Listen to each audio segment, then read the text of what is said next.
নমস্কাৰ বন্ধুবৰ্গ আজি বহুদিনৰ মূৰত আকৌ ভিডিঅ' আপলোড কৰা হ'ল বিশেষ কিছুমান ব্যস্ততাৰ বাবে ভিডিঅ' দিব পৰা নাছিলোঁ সৰি ফৰ দ্যাট এতিয়াৰ পৰা ভিডিঅ' কন্টিনিউয়াছ আহিব আৰু সিলেবাস সোনকালে শেষ কৰাৰ চেষ্টা কৰা হ'ব আজি আমাৰ আলোচনাৰ বিষয় হৈছে এডুকেশ্যনেল সাইকোলজি অৰ্থাৎ শিক্ষা মনোবিজ্ঞান এডুকেশ্যনেল সাইকোলজি শব্দটো এডুকেশ্যন আৰু সাইকোলজি বুলি দুটা শব্দৰ সমষ্টি সাধাৰণ ভাষাত সাইকোলজি অৰ্থাৎ মনোবিজ্ঞান শিক্ষাৰ ক্ষেত্ৰত ব্যৱহাৰিক প্ৰয়োগ মানে হৈছে এডুকেশ্যনেল সাইকোলজি এডুকেশ্যনেল সাইকোলজিৰ বিষয়ে আলোচনা কৰাৰ আগতে আমি সাইকোলজি আৰু এডুকেশ্যন শব্দ দুটাৰ বেসিক কনসেপ্টখিনি বুজি লোৱা হওক সাইকোলজি বা মনোবিজ্ঞানত মানুহৰ মনস্তত্ত্বৰ কথা অৰ্থাৎ মানুহে কেনেদৰে চিন্তা কৰে আচাৰ ব্যৱহাৰ মন বা মগজুৰ গঠন ইত্যাদি বিষয়বোৰ অধ্যয়ন কৰা হয় ইংৰাজী সাইকোলজি শব্দটো গ্ৰীক শব্দ সাইকো আৰু লগোজ মিলি গঠন হয় গ্ৰীক সাইকো শব্দটোৰ অৰ্থ হৈছে সোল অৰ্থাৎ আত্মা আৰু লগোজ মানে হৈছে অধ্যয়ন বা বিজ্ঞান বুজায় আৰম্ভণিতে মনোবিজ্ঞানীসকলে সাইকোলজিক সায়েন্স অফ সোল অৰ্থাৎ আত্মাৰ অধ্যয়ন বুলি কৈছিল কিন্তু আত্মা বা সোল বুলি কোনো অংগ বা বস্তু ভিজিবল নহয় অৰ্থাৎ সঁচাকে আছে নে নাই বুলি মানুহ জ্ঞাত নহয় আৰু সেইবাবে সাইকোলজিক সায়েন্স অফ সোল বুলি নকয় সায়েন্স অফ মাইন্ড বুলি ক'ব আৰম্ভ কৰিলে কিন্তু মাইন্ড শব্দটো এটা ডাঙৰ শব্দ হয় মাইন্ড বুলি ক'লে কনসিয়াস মাইন্ড বা আনকনসিয়াস মাইন্ড বা সাবকনসিয়াস মাইন্ড এই আটাইবোৰৰ কথা আহিব কনসিয়াস মাইন্ড অৰ্থাৎ মনৰ যিটো অংশৰ কাৰ্য আমি জানি বুজি নিয়ন্ত্ৰণ কৰোঁ এই প্ৰক্ৰিয়াত হায়াৰ থিংকিং ব্যৱহাৰ হয় স্কুলৰ লগত জড়িত এটা আমি উদাহৰণ দিওঁ যে ছাত্ৰ এজনে প্ৰায়ে বেয়া শব্দ যদি ব্যৱহাৰ কৰে তেনে ক্ষেত্ৰত আমি শিক্ষকবোৰে যদি কাৰণবোৰ বিশ্লেষণ কৰিব লগা হয় আমি আমাৰ কনসিয়াস মাইন্ড ব্যৱহাৰ কৰিম তেনেকৈ সাবকনসিয়াস মাইন্ড থাকে কিছুমান কাৰ্য চলি থাকিব মানুহে চিন্তা কৰিব প্ৰয়োজন নাথাকে উদাহৰণস্বৰূপে আমি উশাহ লৈ আছো কথাটো আমি ভাবি থাকিব লগা নহয় ই নৰ্মেলি নেচাৰেলি হৈ আছে ই আমাৰ নেচাৰ বা হেবিটলৈ পৰিণত হৈছে এইবোৰ কাৰ্য আমাৰ মানুহৰ মগজু সাবকনসিয়াস মাইন্ড পাৰ্টটোৱে নিয়ন্ত্ৰণ কৰে আমাৰ মেমৰি ফৰ্মেশ্যন আমাৰ অভিজ্ঞতা আদিবোৰ গটোৱাত সাবকনসিয়াস মাইন্ডে সহায় কৰে একেদৰে মাইন্ডৰ এটা আনকনসিয়াস বুলিও পাৰ্ট থাকে এই প্ৰক্ৰিয়াবোৰ সম্পূৰ্ণৰূপে অটোমেটিক্যালি সম্পন্ন হয় তাত আমি আমাৰ চিন্তাবোৰ কন্ট্ৰোল কৰিব নোৱাৰো ৰাতি সপোন এটা দেখিলো তাত কি দেখিব সেইবোৰ আমাৰ কনসিয়াস মাইন্ডৰ বাহিৰৰ বস্তু এতিয়া মাইন্ড বুলি ক'লে কোনখিনি পাৰ্টৰ অধ্যয়ন কৰা হ'ব যেতিয়া কনফিউজন আহিল তেতিয়া মনোবিজ্ঞানীসকলে সাইকোলজিক সায়েন্স অফ কনসিয়াসনেস বুলি ক'বলৈ আৰম্ভ কৰিলে কিন্তু কেৱল জানি বুজি কৰা চিন্তাই নহয় আন ধৰণৰ আনকনসিয়াস মাইন্ড বা সাবকনসিয়াস মাইন্ডেও মানুহৰ জীৱনত বিশেষ ভূমিকা গ্ৰহণ কৰে আৰু সেইবাবে সাইকোলজিক সায়েন্স অফ কনসিয়াসনেস বুলি কৈ দিয়া সংজ্ঞাটো গ্ৰহণযোগ্য নহল শেষত সাইকোলজিক সায়েন্স অফ বিহেভিয়াৰ অৰ্থাৎ মানুহ এজনে কিদৰে আচাৰ ব্যৱহাৰ কৰে সেইবোৰৰ অধ্যয়নে সাইকোলজি বুলি মনোবিজ্ঞানীসকলে মানি লয় মানুহৰ আচাৰ ব্যৱহাৰত মাইন্ডৰ আটাইকেইটা অংশৰে ভূমিকাবোৰ পৰিস্ফুট হয় সাইকোলজিৰ সংজ্ঞা নিৰ্ধাৰণ কৰোঁতে ইমানবোৰ কন্ট্ৰভাৰ্সি হোৱা দেখি ৱৰ্ডৱৰ্থে কৈছিল first psychology lost its soul then its mind then it lost its consciousness it still have behaviour of a kind সাইকোলজিৰ ডেফিনেশ্যনৰ সম্পূৰ্ণ জাৰ্নিটো ৱৰ্ডৱৰ্থৰ কথাখিনিত সুন্দৰভাৱে ওলাই পৰে সাইকোলজি বিষয়ত বহুত মনোবিজ্ঞানীয়ে বিভিন্ন ধৰণৰ মন্তব্য আগবঢ়াইছে আমাৰ সাইকোলজিৰ ডেফিনেশ্যনৰ ওপৰত এটা ভিডিঅ' আছে ডেছক্ৰিপশ্যনত আমি লিংকটো দি দিম আপোনালোকে চাই ল'ব পাৰিব এতিয়া আমি এডুকেশ্যন শব্দটোৰ অৰ্থ বুজি লৈ এডুকেশ্যনেল সাইকোলজিৰ বিষয়ে আলোচনা কৰিম শিক্ষা বা এডুকেশ্যন শব্দটোৰ স্কোপ বহুত বহল আমাৰ জীৱনৰ যিকোনো সৰু ডাঙৰ অভিজ্ঞতাই শিক্ষাৰ একোটা অংশ ইংৰাজী এডুকেশ্যন শব্দটো লেটিন শব্দ এডুচেৰে বা এডুকেৰেৰ পৰা লোৱা হৈছে আৰু যাৰ অৰ্থ হৈছে টু ডেভেলপ অথবা টু ব্ৰিং আপ অৰ্থাৎ আগবঢ়া বা উন্নয়ন কৰা। মানুহ এগৰাকীৰ বাহ্যিক তথা আভ্যন্তৰীণ মানসিক স্তৰবোৰৰ উদ্ভাসিত কৰাই হৈছে শিক্ষাৰ মূল উদ্দেশ্য। এডুকেশ্যন বিষয়ত বিভিন্ন এডুকেশ্যনিষ্টবোৰৰ মতামতবোৰ আন এটা ভিডিঅ'ত আমি দেখুৱাইছোঁ। ডেছক্ৰিপশ্যনত তাৰ লিংকটো দি দিম। এতিয়া আমি আহিছোঁ আজিৰ ভিডিঅ'টোৰ আলোচনাৰ মূল বিষয় এডুকেশ্যনেল চাইক'লজি। জাডে কৈছিল, Educational psychology is the science which explains the changes that take place in individual as they pass through the various stages of development. অৰ্থাৎ various stages of development মানে শিক্ষা লাভৰ জৰিয়তে আগবাঢ়ি যাওঁতে ছাত্ৰ-ছাত্ৰীসকলৰ আচৰণবিধিৰ যিবোৰ পৰিৱৰ্তন দেখা যায় সেইবোৰৰ অধ্যয়নে হৈছে এডুকেশ্যনেল চাইক'লজি। আকৌ স্কিনাৰৰ মতে হৈছে Educational psychology is the branch of psychology which deals with teaching and learning. মানে মনোবিজ্ঞান বা সাইকোলজিত বহুতো বিষয় অধ্যয়ন কৰা হয়। শিক্ষক, ছাত্ৰ-ছাত্ৰী, শিক্ষণ প্ৰক্ৰিয়া আদিবোৰ অধ্যয়ন কৰিবৰ বাবে সাইকোলজিৰ যি অংশ ব্যৱহাৰ হয় সেয়াই হৈছে এডুকেশ্যনেল সাইকোলজি। নেচাৰ বা বৈশিষ্ট্য। এডুকেশ্যনেল চাইক'লজি হৈছে জেনেৰেল চাইক'লজিৰে এটা অংশ। ছাত্ৰ-ছাত্ৰী, শিক্ষক, শিক্ষণ প্ৰক্ৰিয়াৰ লগত জড়িত ব্যক্তিসকলৰ বিষয়ে অধ্যয়ন কৰাৰ বাবে এডুকেশ্যনেল চাইক'লজি ব্যৱহৃত হয়। ছাত্ৰ-ছাত্ৰীৰ মডিফিকেশ্যন অফ বিহেভিয়াৰ অৰ্থাৎ লাৰ্ণিঙত সহায় হ'বৰ বাবে এডুকেশ্যনেল চাইক'লজিয়ে বিভিন্ন প্ৰকাৰে সহায় কৰে। শিক্ষণ প্ৰক্ৰিয়াত জড়িত বিভিন্ন সমস্যাবোৰ সমাধানৰ বাবে এডুকেশ্যনেল চাইক'লজিৰ সহায় ল'ব পৰা যায়। ছাত্ৰৰ মানসিক অৱস্থাৰ বুজ লৈহে শিক্ষা গ্ৰহণ প্ৰক্ৰিয়াটো সফল কৰিব পৰা যায়। ৰুছোৱে কৈছিল, education according to the nature of child. ৰুছ'ক ফাদাৰ অফ মডাৰ্ণ এডুকেশ্যন বুলিও জনা যায়।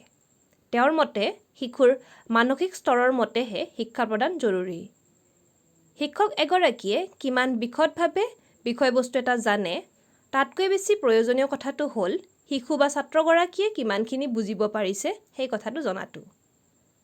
ইমাইল বুলি ৰুছৰ এখন বিখ্যাত কিতাপো আছে। পেষ্টালজি, যাক father of modern educational psychology বুলি জনা হয়, তেওঁ চাইক'লাইজড এডুকেশ্যন বুলি কনচেপ্ট এটা ষ্টাৰ্ট কৰিছিল, অৰ্থাৎ শিক্ষাত মনোবিজ্ঞানৰ ব্যৱহাৰ।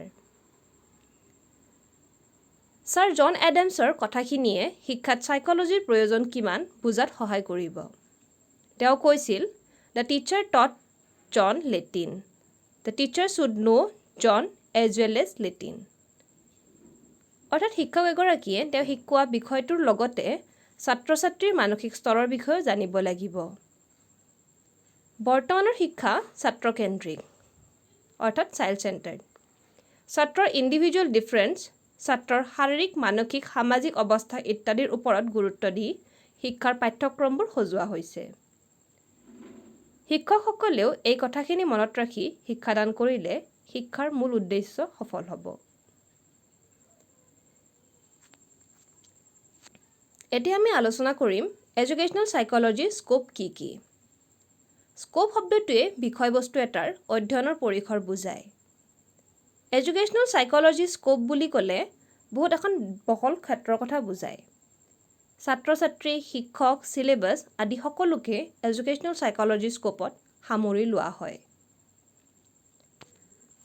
প্ৰথম এটা স্ক'প হৈছে হেৰিডিটি এণ্ড এনভাইৰনমেণ্ট। শিক্ষা গ্ৰহণত ছাত্ৰৰ হেৰিডিটি অৰ্থাৎ বংশগতিৰ প্ৰভাৱ কি, ছাত্ৰৰ ঘৰুৱা পৰিৱেশে ছাত্ৰৰ উন্নয়নত কিদৰে প্ৰভাৱ পেলায় ইত্যাদিবোৰ প্ৰশ্নৰ উত্তৰ এডুকেশ্যনেল চাইক'লজিৰ সহায়ত বিচাৰিব যত্ন কৰা হয়। তেনেদৰে আন এটা স্ক'প হৈছে ইণ্ডিভিজুৱেল ডিফাৰেঞ্চ। প্ৰতিগৰাকী ছাত্ৰ আন প্ৰতিগৰাকী ছাত্ৰতকৈ বিভিন্ন কাৰণত বেলেগ। এটা শ্ৰেণীত বিভিন্ন ধৰণৰ ছাত্ৰ থাকে। প্ৰতিগৰাকী ছাত্ৰৰ প্ৰয়োজনবোৰ বুজি সেইমতে শিক্ষাদান কৰাৰ বাবে এডুকেশ্যনেল চাইক'লজিয়ে শিক্ষকক সহায় কৰে। Stages of development. বয়সৰ লগে লগে ছাত্ৰ-ছাত্ৰীৰ শাৰীৰিক তথা মানসিক পৰিৱৰ্তন, উন্নয়ন আদিবোৰ হয়। প্ৰতিটো ষ্টেজত ছাত্ৰ-ছাত্ৰীৰ শিক্ষাদান প্ৰক্ৰিয়াবোৰ বেলেগ বেলেগ হ'ব। এই বিভিন্ন স্তৰবোৰৰ বিষয়ে অধ্যয়ন কৰিবৰ বাবে এডুকেশ্যনেল সাইকোলজিয়ে সহায় কৰে। মেণ্টেল মেজাৰমেণ্ট ছাত্ৰৰ মানসিক স্তৰৰ মেজাৰমেণ্ট কৰাত এডুকেশ্যনেল সাইকোলজিৰ ভূমিকা গুৰুত্বপূৰ্ণ।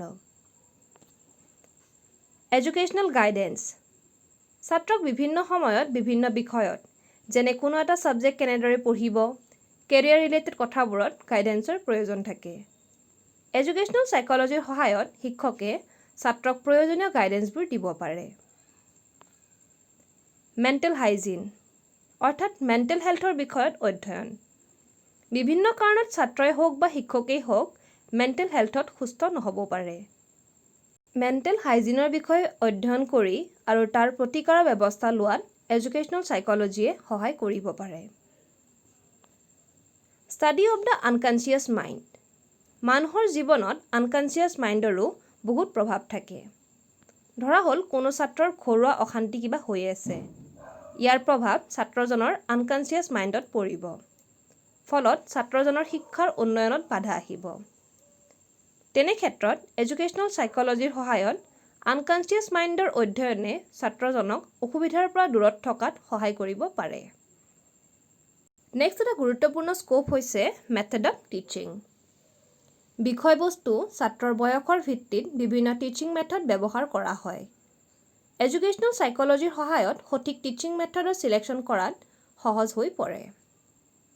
একেদৰে methodology of the school ছাবজেক্টতো educational সাইকোলজিয়ে সহায় কৰে।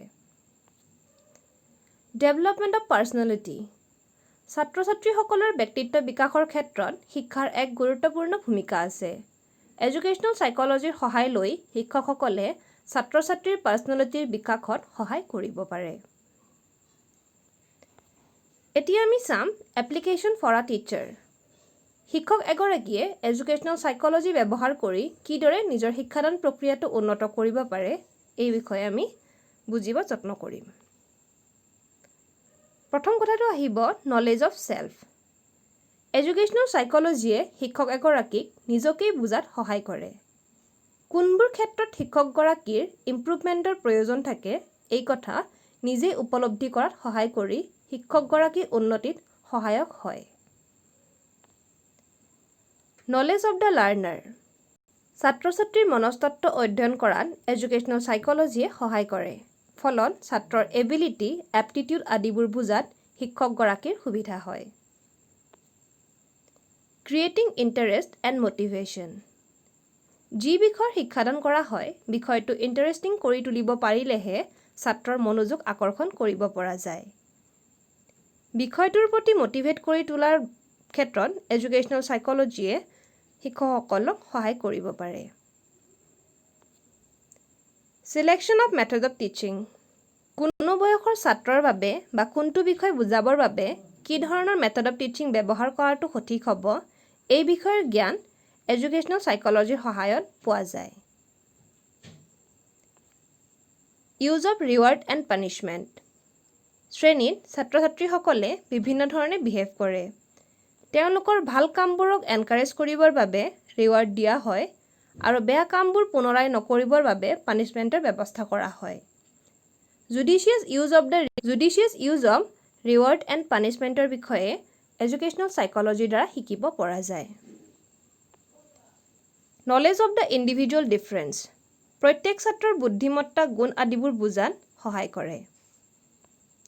ছলভিং ক্লাছৰুম প্ৰব্লেমছ ক্লাছৰুমত পঢ়াই থাকোঁতে শিক্ষক এগৰাকীয়ে বিভিন্ন ধৰণৰ প্ৰব্লেমৰ সন্মুখীন হয়। ধৰা হ'ল ছাত্ৰ কিছুমানে কথা পাতি আছে বা বাহিৰৰ ফালে চাই আছে, তেনেধৰণৰ আন অসুবিধাবোৰো শিক্ষকে কেনেদৰে সমাধান কৰিব এডুকেশ্যনেল সাইকোলজিৰ সহায়ত শিকিব পৰা যায়। এডজাষ্টমেণ্ট এণ্ড ডিচিপ্লিন ক্লাছৰুমত এডজাষ্টমেণ্ট আৰু ডিচিপ্লিন মেইনটেইন কৰাটো এটা গুৰুত্বপূৰ্ণ কথা। এডুকেশ্যনেল সাইকোলজিত এনেধৰণৰ বিষয়বোৰো আলোচনা কৰা হয়। আণ্ডাৰষ্টেণ্ডিং গ্ৰুপ ডাইনামিক্স সকলোবোৰ কাম বা সমস্যা অকলেই সমাধান কৰাটো সম্ভৱ নহয়। গ্ৰুপত কাম কৰিবৰ বাবেও নিজকে কেনেকৈ প্ৰস্তুত কৰিব এডুকেশ্যনেল সাইকোলজিৰ অধ্যয়নে বুজাত সহায় কৰে। Use of innovation classroom teaching interesting বনাই ৰাখিবৰ বাবে শিক্ষকে বিভিন্ন ধৰণৰ ইনোভেটিভ আইডিয়া ব্যৱহাৰ কৰিব লগাত পৰে। এক্সপেৰিমেণ্ট এণ্ড ৰিচাৰ্চ শিক্ষা বিষয়ৰ বিভিন্ন ধৰণৰ পৰীক্ষা নিৰীক্ষা অথবা গৱেষণাৰ বাটো এডুকেশ্যনেল সাইকোলজিয়ে মোকলাই দিয়ে। এই ভিডিঅ'টোত আমি এডুকেশ্যনেল সাইকোলজিৰ ডেফিনেশ্যন, স্কোপ আৰু শিক্ষকসকলক কেনেদৰে সহায় কৰে এই বিষয়ত আলোচনা কৰিলোঁ। যদি ভিডিঅ'টো চাই ভাল পালে লাইক কমেণ্ট কৰিব আৰু লগতে আনসকলৰ সহায় হোৱাৰ বাবে শ্বেয়াৰ কৰিব আৰু চেনেলটো ছাবস্ক্ৰাইব কৰিব নাপাহৰিব। ধন্যবাদ।